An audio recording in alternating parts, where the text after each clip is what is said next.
Welcome everyone to another Singerreise video podcast. My name is Jonathan Sylvia and I'm your host. Thanks for joining us. This video is the second in a series of videos about writing in a translation into your vocal score.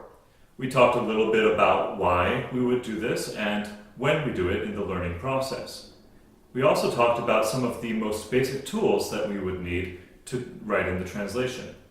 For today, we're going to talk about starter translations. There are 4 different types. There is the poetic or free-form type of translation. There's the singable translation.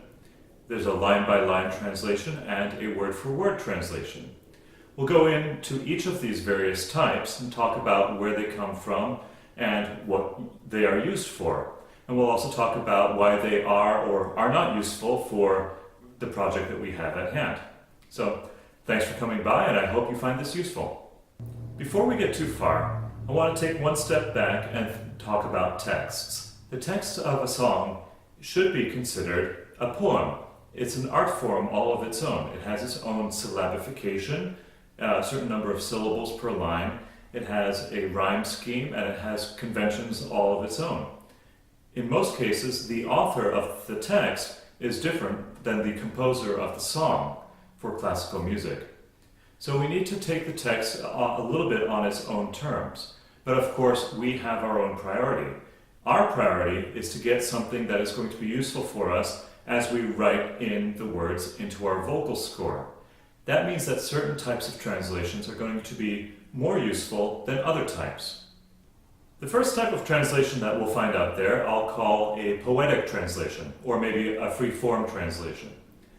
In this case, the translator is trying to take the poem in the original language and transfer some of the artistic nature of that poem into a new language. So his objective is not necessarily to be accurate word for word, but to be conveying the artistic nature of it, or to get inside the author's mind. Of course, this opens us up for a lot of bias on the part of the translator. Sometimes the translator will have an axe to grind, maybe thinking that the original author might have been a feminist or raunchy monks, like in the case of Carmina Burana. And so in their translation, they won't try and be accurate, but they'll try and promote this agenda that they have. For our purposes, that's not going to be a very useful translation.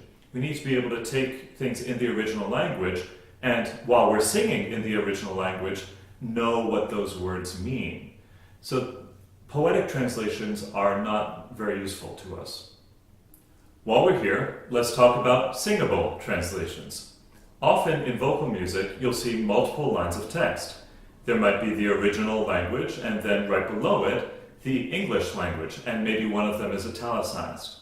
Well, there's a simple rule for singable translations. Don't use them. Ignore them.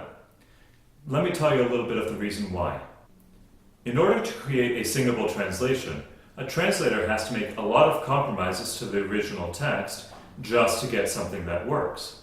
What they are after is a song that exists in English all on its own, and that makes sense when you sing it from start to finish.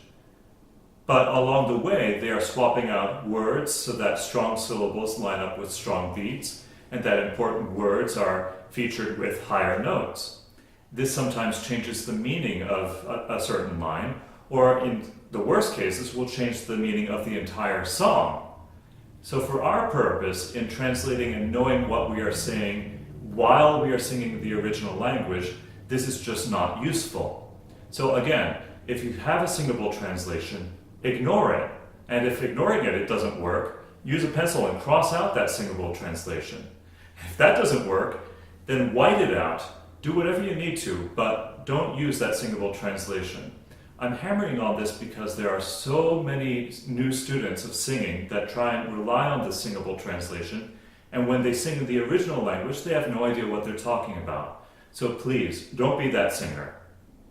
Okay, now that we've gotten that out of the way, let's talk about something that actually might be useful. Line-by-line translations are the next type of starting translation, and they are quite copious, and they have a lot that they can offer. You'll notice them because in most cases, they will take the original language and put it on the same page right next to the English translation. It's called line by line, of course, because they'll translate just one line of text at a time. Okay, if I was being honest, sometimes they'll do 2 lines of text at a time, just to make sure that the grammar works. The priority with a line-by-line translation is to get as accurate as possible while still getting something that reads top to bottom in English and still makes some sense. So this is good news for us. You'll find the line-by-line translations often at the beginning and at the ending of printed anthologies of art song and of arias. You'll also find them as printed librettos, so the text of an opera extracted from the opera and printed as a standalone book. Another place to look for line-by-line translations is, of course, the internet. There are dozens of web pages out there that offer translations of song texts, and some of them are quite good. Other ones, though, are done by amateurs who maybe don't know the original language all that well, or who just don't have any skill in doing a quality translation. So be a little bit choosy when you're pulling translations off of the internet. If you can't match up a word in the original language with a word in the translation, then that's not going to be a very useful one.